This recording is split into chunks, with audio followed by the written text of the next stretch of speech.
তোমরা কে কে আছো যে আমার মতো অনলাইনে শপিং করতে ভালোবাসো? শপিং করতে গেলে অনেকটা বুঝে করবে, তা না হলে কিন্তু ঠকে যাবে।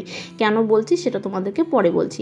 বাই দ্য ওয়ে, মুর্শিদাবাদ জেলার ছোট্ট একটা গ্রাম থেকে আমার ছোট্ট একটি চ্যানেলে তোমাদের সবাইকে জানাই ওয়েলকাম।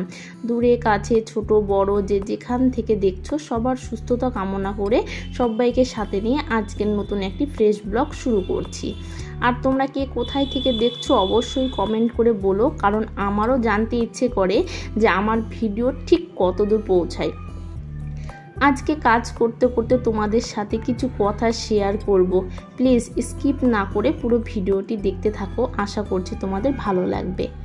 লাইফ বা জীবন কথাটা শুনতে ছোট্ট মনে হলেও এর গুরুত্ব অপরিসীম। অনেক দুঃখ কষ্ট যন্ত্রণা বাধা বিপত্তি অতিক্রম করে চলতে হয় একটু সুখ দেখার আশায়। আমার লাইফের কথাই বলি, আজকের যেইটুকু সুখ শান্তি বা ভালো থাকা দেখছো সেগুলো কিন্তু সহজ ছিল না, যেগুলো হয়তো আমার ফ্যামিলিরও কেউ জানতো না বা জানে না, শুধুমাত্র আমি আর আমার হাজব্যান্ড বাদ দিয়ে। কিন্তু আমাদের দুজনের ভালোবাসা, মনের জোর আর উপরওয়ালার উপর ভরসা রেখে আমরা একে অপরের হাতটা শক্ত করে আঁকড়ে ধরে সামনের দিকে এগিয়ে এসেছি। এমনও দিন গেছে কলকাতার মতো একটা শহরে ভাড়া বাসায় থেকে আমাদের কাছে মাত্র 50 টাকাও থেকেছে।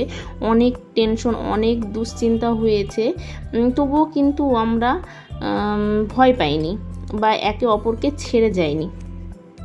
তবে হ্যাঁ, কষ্ট হয়েছে, অনেকের কাছে ছোট হয়েছি, লাঞ্ছনা সহ্য করেছি, তবে কখনো ভালোবাসার কাছেও হার মানিনি আর উপরওয়ালার উপর থেকে বিশ্বাস রাখাটাও কখনো ছেড়ে দিইনি। এত কষ্ট হয়েছে তবুও সবসময় ভেবেছি যে না, আমার কষ্টের পেছনেও হয়তো উপরওয়ালা কোনো ভালো কিছু লিখে রেখেছে। এই যে এত ঘরের আসবাবপত্র দেখছো, মানে এর কি বলবো, এই যে বিছানা আলমারি সব কিছু দেখছো, আমার ঘরের ফার্নিচার, যার কানি কোনাও ছিল না।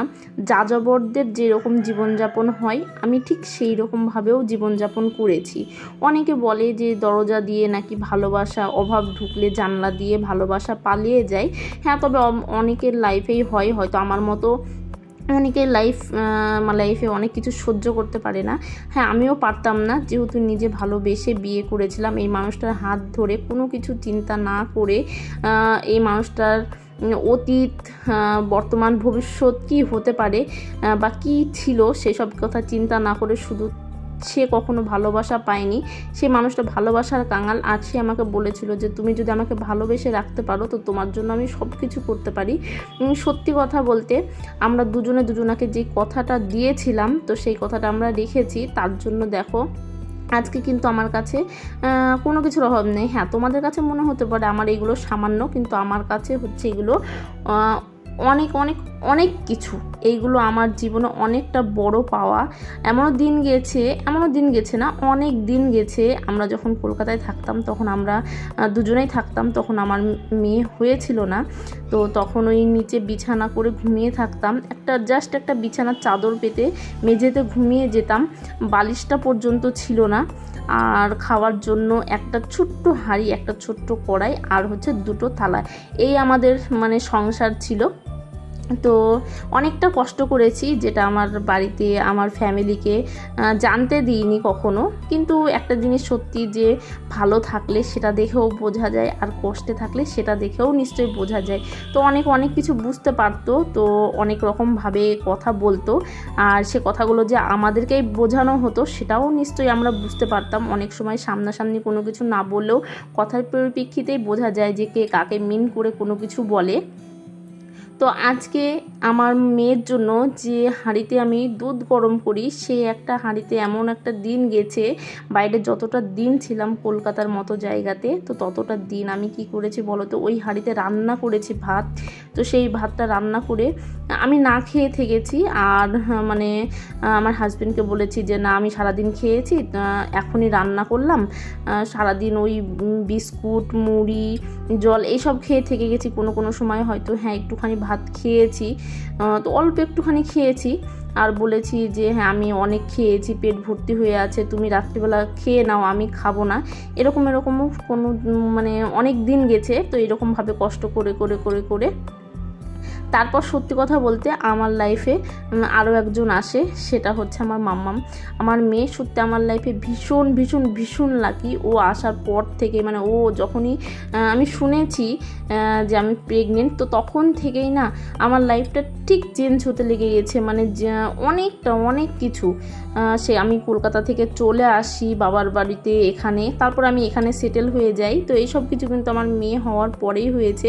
আর আজকে ঘরের সংসারের জিনিসপত্র দেখছো সবই কিন্তু তারই জন্য। তো যাই হোক, তোমাদের সঙ্গে আজকে ইমোশনাল হয়ে অনেকগুলো কথা বলে ফেলেছি, বক করে ফেলেছি, জানি না কে কীভাবে নেবে। তো প্লিজ তোমরা কেউ কিছু মনে করো না, আমার তোমরা ছাড়া আর বলার কেউ নেই, বা আমি কাউকে বলতে পারি না। আর ফ্যামিলি এমন একটা জিনিস, বা যে সমাজে বাস করা হয় সেই সমাজটাও এমন একটা জিনিস যেখানে মনের কষ্ট দুঃখ কোনো কিছু বলে ফেললেই দেখবে সেটার জন্য কথা শুনতে হয়। তো আমি কোনো কিছু নিয়ে ভয় করি না বা ভয় পাই না, কারণ হচ্ছে আমি আমার স্বামী সন্তান নিয়ে চলতে চাই, আমার স্বামী সন্তান নিয়ে আমি ভালো আছি আর এইভাবেই ভালো থাকতে চাই। তাতে আমার কষ্ট হলেও কেউ আমাকে খেতে দিতে আসবে না, বা আমার যদি টাকা পয়সা কখনো হয় তবেও কেউ কিন্তু নিতে আসবে না। তার জন্য না আমি কারোর কথা ভেবে কোনো কিছু করি না। আমি জাস্ট আমার সংসারের জন্য যা যা করার দরকার আমি সেগুলোই করি, আমি কারোর কথাতে কোনো কিছু কান দিই না। আর আজকে আমি এইসব কথাগুলো বলতে একটুকু আমার কষ্টও হচ্ছে না, কোনো কিছু মনেও করছি না। আজকে যদি সবাই জানে সবাই শুনে আমার তাতেও কোনো কিছু করার নেই বা কোনো কিছু ফিলিংস নেই, কারণ হচ্ছে আমি যার সঙ্গেই কষ্টে ছিলাম তার সঙ্গেই ভালো আছি, আর আগামী দিনগুলোতেও তার সঙ্গেই ভালো থাকতে চাই। তো বাই দা ওয়ে, তোমাদের ফার্স্ট আমি বলছিলাম যে অনলাইনে জিনিস কিনলে তোমরা একটু দেখে শুনে কিনবে। তো এই যে কেন বলছিলাম সেটা দেখো, এখানে করে এই যে অনলাইনে আমি একটা জামার মানে সালোয়ার কামিজের পিস অর্ডার দিয়েছিলাম, এটা তৈরি করতে হবে। বাট এই যে ওপরের এই জামাটা হবে, ওপরেরটা কুর্তি টাইপের, তো এটা ভীষণই শর্ট মনে হচ্ছিল যে আমার গায়ে হবে না। আর এটা না আমি দেখেছিলাম যখন অনেকটা রেটিং, আর রেটিংয়ের জন্য ফার্স্ট তোমাদেরকে দেখেছে একটা কার্ড দিয়েছে, আর ওই কার্ডটায় রীতিমতো লেখা ছিল যে যদি 5 স্টার দেওয়া হয় তবে কিছু টাকা মানে ক্যাশব্যাক পাওয়া যাবে। তো সেটা দেখে তো আমি অবাক, মানে এই এত প্রচুর জিনিস আমি অনলাইনে কেনাকিনি করি, তো তার মধ্যে যে এটা আমার ফার্স্ট চোখে পড়লো। তাই তোমরাও অনেকেই যারা আমার মতো কিনতে ভালোবাসো, শপিং করতে ভালোবাসো অনলাইনে, তারা অবশ্যই দেখে কিনবে। আমি এতদিন জানতাম যে কখনো জিনিস কিনলে হয়তো ওই রেটিং চার্জ দেখেই কিনতে হয়, রেটিংটা কেমন আছে, কিন্তু আজকে বুঝলাম না, রেটিংটাও কিন্তু ওদের হাতেই থাকে। কারণ কাউকে যদি বলে দেয় যে তুমি এই জিনিসটা কেনো তারপরে এই রেটিংটা দাও, তোমাকে ক্যাশব্যাক দেওয়া হবে, তাহলে নিশ্চয়ই আমার মতো অনেক মানুষই সেই জিনিসটা করবে, আর সেটা দেখে আমার মতো অনেক মানুষের জিনিসটা কিনবে। তাই অনলাইনে জিনিস কিনলে একটু সাবধানে কিনবে। তো যাই হোক, তোমাদের সঙ্গে অনেক কথা বলে ফেলেছি, আর কথাবার্তা বলতে বলতেই কিন্তু আমি সারাদিনের কাজ কর্ম, রান্না বান্না, কাচা, মেয়েকে স্নান করানো, ঘর গোছানো, ঝাড় দেওয়া, মোছা, আর এই বেডশিটগুলো সব চেঞ্জ করে আবার নতুন করে পাতলাম। কাঁচা ছিল, নতুন নয় বাট কাঁচা ছিল, তো সেগুলো পাতলাম, পেতে তারপরে যত জামা কাপড় ছিল সেগুলো জিনিস জায়গাতে রেখে দিলাম। আর এই যে ওয়ার্ড্রপগুলো না আমার ভীষণই মানে সুবিধা হয়েছে, এই বেডশিটগুলো একদম সেট, যেগুলো পিলো কভার আর বেডশিট সেট, তো সেই সেটগুলো আমি আরেকটার মধ্যে রেখে দিতে পারি, যেগুলো আমার সুবিধা হয়। তো যাই হোক, একটা কথাই বলতে চাই, আজ উপরবেলা আমাকে সব কিছু দিয়েছে, আমার একটা সন্তান, একটা সাজানো সংসার, টাকা পয়সা বেশি না হলেও কম, তবুও আমি হ্যাপি। তো তোমরা সবাই প্রে করো এইভাবে যেন হাসি খুশি থাকতে পারি আমরা সারা জীবন, আগামী দিনগুলো এইভাবেই কাটে। তো চলো, ভালো লাগলে অবশ্যই লাইক করো, পাশে থেকে চ্যানেলটিকে সাবস্ক্রাইব করে দিও। Bye bye.